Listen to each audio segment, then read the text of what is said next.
যে সমস্ত মায়েরা বসে আছেন, আমার কথায় কেউ রাগ করবেন না, যে সমস্ত বাবারা বসে আছেন, দাঁড়িয়ে আছেন, শিক্ষিত সমাজ যারা দাঁড়িয়ে আছো, আমার কথাটা মন দিয়ে লক্ষ্য করো। হ্যাঁ, মনে রেখো, সব সময়ের জন্য মনে রাখবে, আমরা যারা কীর্তন করছি, যারা আমরা কীর্তনিয়া হয়েছি, যারা মানুষের দরজায় দরজায় গিয়ে, পাড়ায় পাড়ায় গিয়ে কমিটির আহ্বানে আমরা হরিনাম, কৃষ্ণ কথা, গৌর কথা প্রচার করে বেড়াই, মনে রাখবেন এই পৃথিবীতে যত কীর্তনিয়া আছে, কীর্তনিয়ার পরিশ্রমের দাম কোনো কমিটি দিতে পারবে না। আর যে কীর্তনিয়া বেশি বেশি পয়সা নেয়, 60,000, 70,000, 80,000, 1 লাখ, 2 লাখ যারা পয়সা নেয়, কীর্তনিয়া কোনোদিন তার পরিশ্রমের দামও নিতে পারবে না। কীর্তনিয়ার পরিশ্রম জানে একমাত্র গৌর রায়, অন্য কেউ জানে না। কিন্তু আমার শ্রী গুরুদেব বলতেন, আমার শিক্ষা গুরু, যে তুমি যদি আসলে গিয়ে শুধু ধর্ম কথা প্রচার করো, শুধু রাধা কৃষ্ণ গৌর বলে কেঁদে লুটিয়ে পড়ো, মানুষ তোমার কথা শুনবে, মানুষ তোমার কথা মর্যাদা দেবে, কিন্তু এতে করে সমাজের ভিত তৈরি হবে না বাবা। তোমাকে কীর্তনটাও গাইতে হবে, তোমাকে সমাজকে সচেতন করতে হবে। কেন জানো? কোন মাটিতে বসে আজ থেকে 10 বছর পরে মানুষ কীর্তন শুনবে, সেই পায়ের তলার মাটিটা আগে ঠিক করতে হবে। এটা কীর্তনীয়দের প্রধান দায়িত্ব। সবার আগে এইটা চাই। তুমি অনেক কিছু জানো, তুমি অনেক কিছু শিখেছো, অনেক ভালো ভালো গান গাইতে পারো, অনেক ভালো ভালো পদ পদাবলী জানো, অনেক বড় তালের গান জানো, অনেক সুর জানো, অনেক ক্লাসিক জানো, তুমি দেখতে অনেক সুন্দর, তোমাকে দেখলে মানুষ দাঁড়িয়ে থাকে, সব ভালো। তুমি যদি সমাজকে সচেতন করতে না পারো, যদি জাগিয়ে তুলতে না পারো, যেভাবে বিধর্মী অত্যাচার বেড়ে চলেছে ভারতবর্ষের মাটিতে, আর 10 বছর পরে তোমার কোনো বিদ্যাই তোমার কাজে আসবে না, তোমাকে ব্যাগ গুটিয়ে নিয়ে পালিয়ে যেতে হবে। যে সমস্ত বাবা মায়েরা বসে আছেন, শিক্ষিত সমাজ বসে আছেন, মনে রাখবেন আপনাদের বাড়ির ছেলে মেয়ে, বিশেষ করে মেয়েদের, যেসব মেয়েরা বড় হচ্ছে, বিবাহযোগ্য হয়ে উঠছে, পড়াশুনো শিখছে, বর্তমান দিনের মেয়েদের সব থেকে বড় অবক্ষয়ের মূল কারণ হচ্ছে তারা বিধর্মীদের প্রতি বেশি আকৃষ্ট।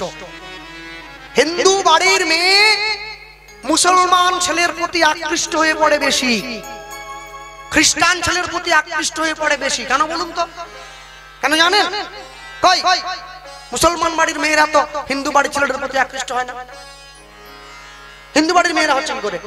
8, 9, 10 পড়ে, ছোট ছোট মেয়ে, যারা সমাজের কিচ্ছু বোঝে না, জীবনের বরকের্য পর্যন্ত জানে না, তারা আকৃষ্ট হয়ে পড়ছে। কেন জানেন? পারিবারিক শিক্ষার অভাব আছে।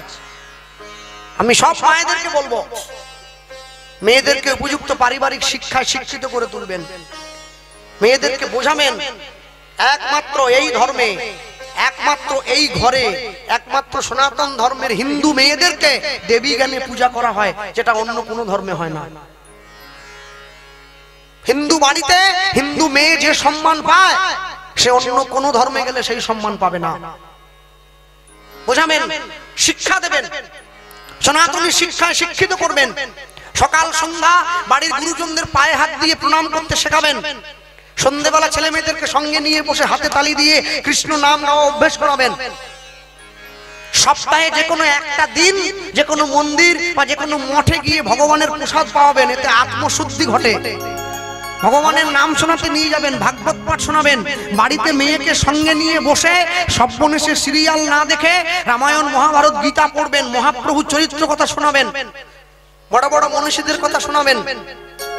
মনে রাখবেন, তবে কিন্তু ঘরের মেয়েরা ঘরে থাকতে শিখবে, বাইরে পা বাড়াতে শিখবে না। সব শিক্ষা আপনি স্কুলের বইতে পাবেন না, কিছু শিক্ষা পরিবারকেও দিতে হবে। সেই শিক্ষাটা হচ্ছে সামাজিক শিক্ষা।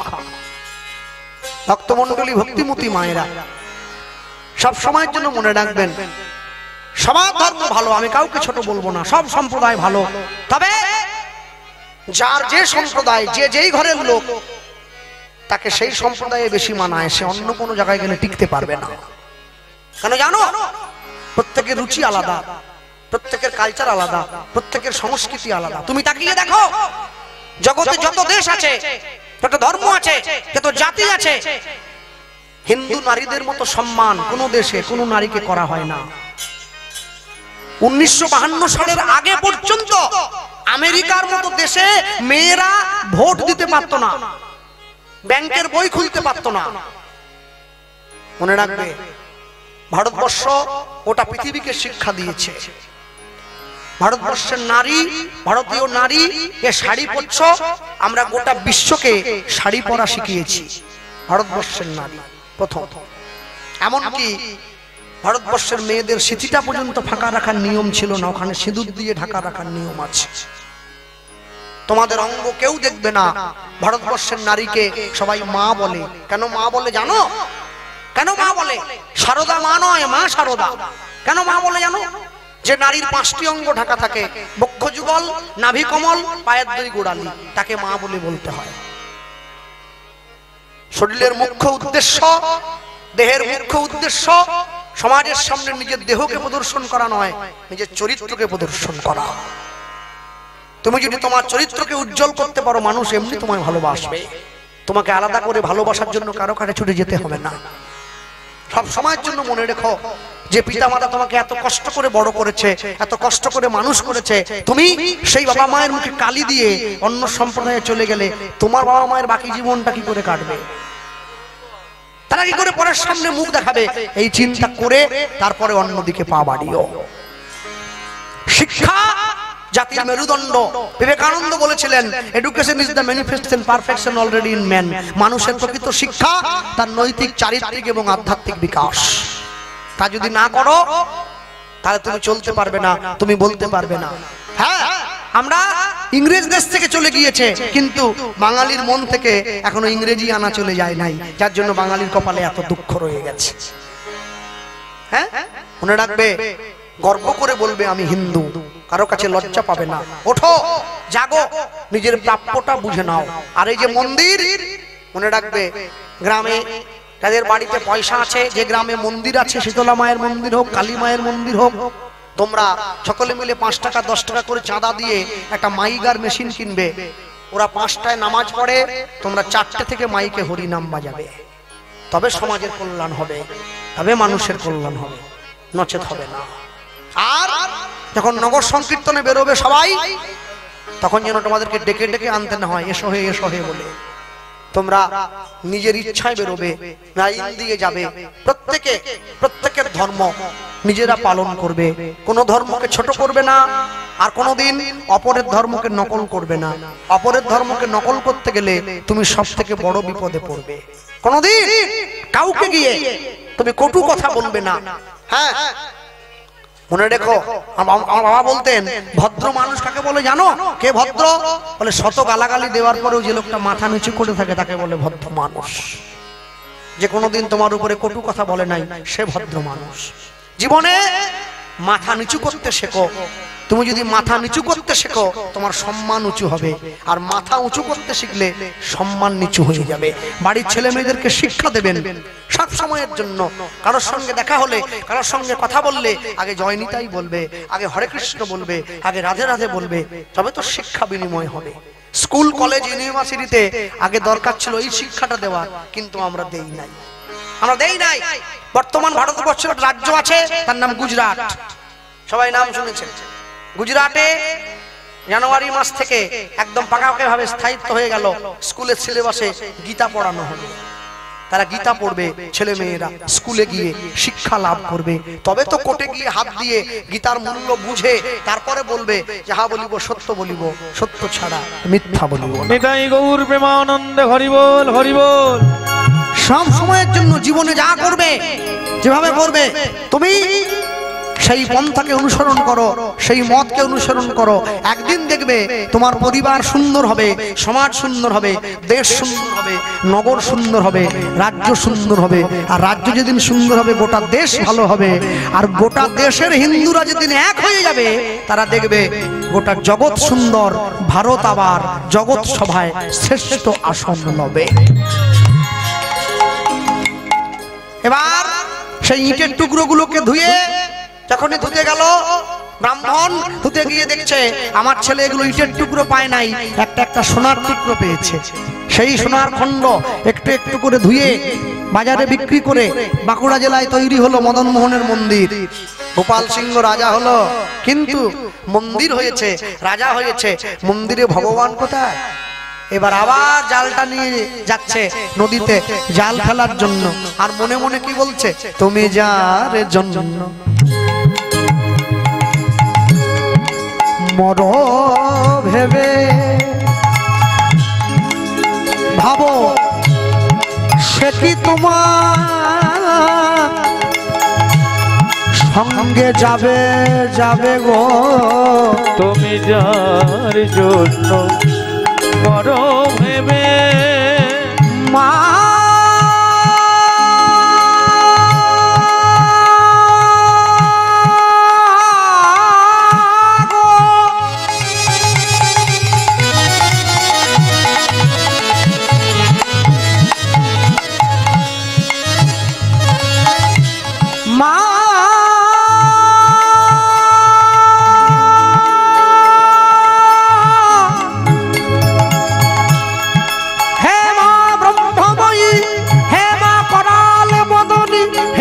খড়গধারিণী, হে মা জ্ঞান প্রদায়িনী, মা মায়া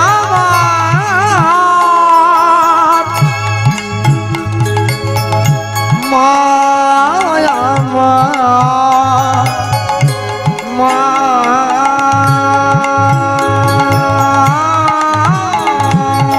তুমি যার জন্য বড় ভেবে সে কি তোমার সঙ্গে যাবে, সেই প্রেয়সী দেবে ছড়া ঘরে অমঙ্গল হবে গো, সেই প্রিয় সে দেবে ছড়া ঘরে অমঙ্গল হবে বলে ভেবে দেখ মন কেউ কারো নয়, মিছে ভ্রম ভূমণ্ডলে ভুলো না দক্ষিণা কালী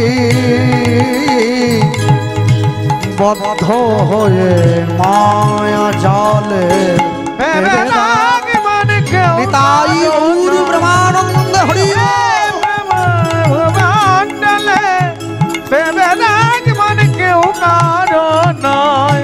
দিন দুই দিনের জন্য ভবে তোমায় কর্তা বলে সবাই মানে, অগদিন দুই দিনের জননে ভাবে কর্তা বলে সবাই মানে। আস্তে আস্তে আস্তে। মহারাষ্ট্রে একজন বয়স্ক 70 বছরের বৃদ্ধার উপরে আদালতে মামলা করেছিল সরকার, কি জন্য জানেন? সে বনে গিয়ে কাঠ চুরি করছে, তাই তার উপরে কেস হয়েছে। যখন তাকে জজ সাহেব ডেকে বলছে, এত বড় সাহস তোমার, তুমি জঙ্গলে গিয়ে কাঠ চুরি করছো, তখন সেই বৃদ্ধা হাত জোড়ো করে বলেছিল যে স্যার, আমি জঙ্গলে গিয়ে কাঠ চুরি করছি কেন জানেন? 3 দিন ধরে আমি কিছু খাই নেই, আমি একটু আটা ভিক্ষা করে এনেছি গ্রামের মানুষের কাছ থেকে, আমি রুটি করব বলে আমি দুটো কাঠের টুকরো চুরি করেছিলাম। আপনি বলুন, আমি নিজে খাওয়ার জন্য কি আমার হাতটা জ্বালিয়ে নেব? সামান্য দুটো কাঠচোকালি চুরি করেছি বলে আপনি আমার বিরুদ্ধে কেস করছেন, আপনারা আমাকে জেলে পাঠাবেন, আমাকে পাঠান, আমার দুঃখ নেই। তারপরে একটা বিরাট বড় কথা বললেন, কি? প্রত্যেক বছর সিগারেট কোম্পানি সিগারেট তৈরির জন্য ভারতবর্ষে 14 লক্ষ গাছ কেটে ফেলে, তাদের জন্য কোনো মামলা হয় কি?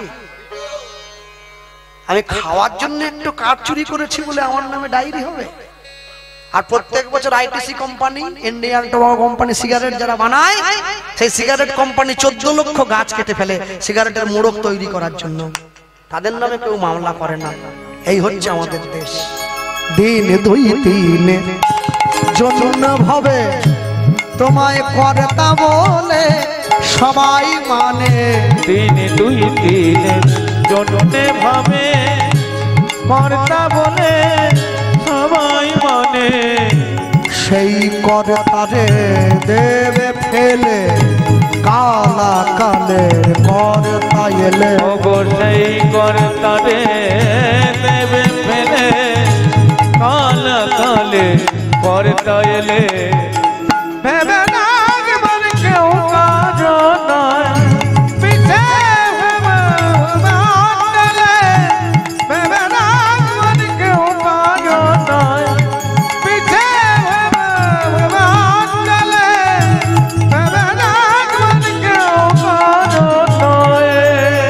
চতুর্থ বারেতে জাল জলেতে ফেলিল, এবার জালের মধ্যে মদন মোহন উপনীত হইল। দেখো মদন মোহন জালে উঠিল, মদন মোহন জালে উঠিল, ভক্তের এবার আনন্দ হইল। মদন মোহন জালে উঠিল, ভক্তের এবার আনন্দ হইল। এবার প্রেমানন্দ হরি বল,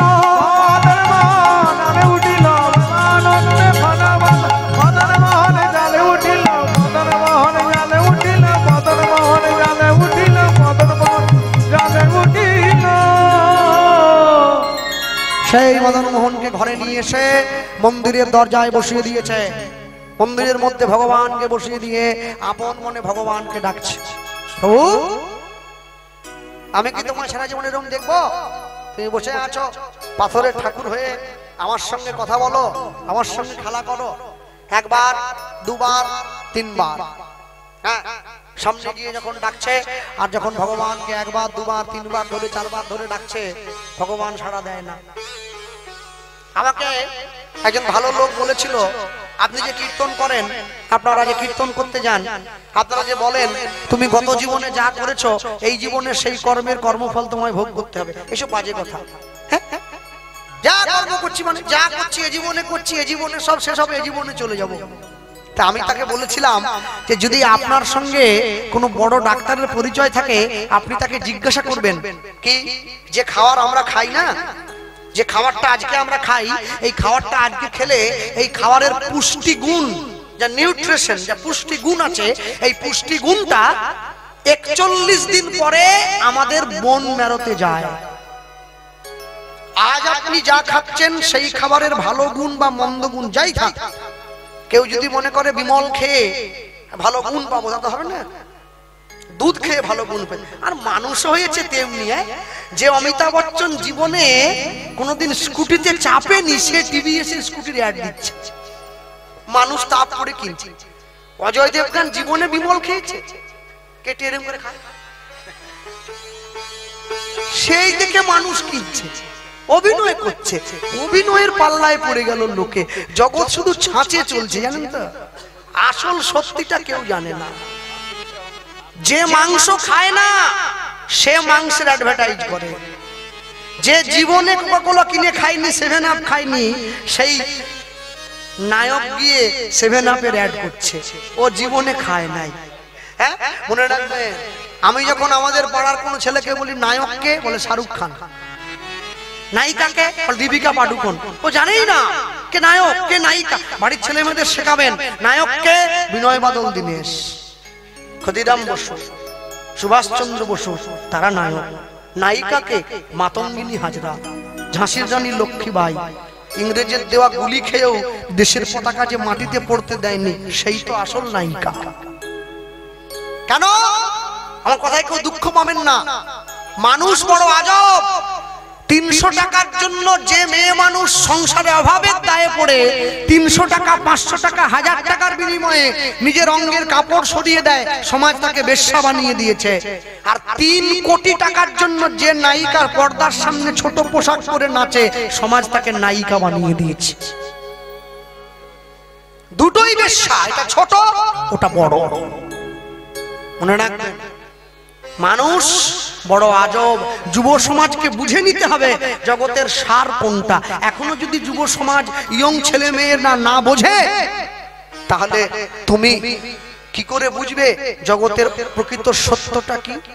মনে রেখো, বলো ভালোবেসে সুখী হতে, বলো কে না চায়। রাধা সুখী হয়েছিল পেয়ে শ্যামরায়। এখনকার দিনের গান তো আমি কিছু বুঝি না, এই শুধু মিউজিকের শব্দ, বলবেন না। হ্যাঁ, আরে কীর্তনে দক্ষিণ 24 পরের লোকে আমাকে বলছে কৃষ্ণবাবু সব কিছু করবেন, একটা গান গাইতে পারবেন কি? বলে কোনটা? বলে কাঁচা বাদামটা। হায় ভগবান, কাঁচা বাদামও গান হয়ে গেল। হ্যাঁ, আমি আসলে দাঁড়িয়ে বলেছিলাম মনে রেখো কাঁচা বাদামের জাহাজটা কিন্তু একদিন ডুবে যাবে। দেখুন ডুবে গেছে আমি, কিন্তু আমার ছোট্ট নৌকাটা যেমন চলছিল ঠিক তেমনিই চলবে। হ্যাঁ, দুধের থেকে মদের দাম যতই বেশি হোক, দুধের সঙ্গে মদের তফাৎ কি জানেন? মদের বোতলের দাম 1 লাখ টাকা, দুধ তো 30 টাকা কিলো। তফাৎ কি? তফাৎ দু জায়গায়। মদ যদি পাহাড়ের গুয়ায় নিয়ে বসে থাকা হয় লোকে খুঁজে চলে যায়, আর যে গোয়ালা দুধ বিক্রি করে সে বাড়ি বাড়ি যায়। তফাৎটা কি জানেন? তফাৎ হচ্ছে একটা, মদটা যতই দামি হোক ওটা বাঁশ বনে বসে খেতে হয়, আর দুধ যত কম দামি হোক ওটা সবার সঙ্গে বসে খাওয়া যায়। এইটাই হচ্ছে দুধের সঙ্গে মদের তফাৎ। বলো ভালোবেসে সুখী হতে বলো কে না চায়, রাধা সুখী হয়েছিল পেয়ে শ্যামরায়, আমিও রাধার মতো ভালোই বেসে যাব, হয় কিছু পাবো নয় সবই হারাবো, এই চেয়ে থাকা প্রাণে সহে না, সবাই তো সুখী হতে চায়,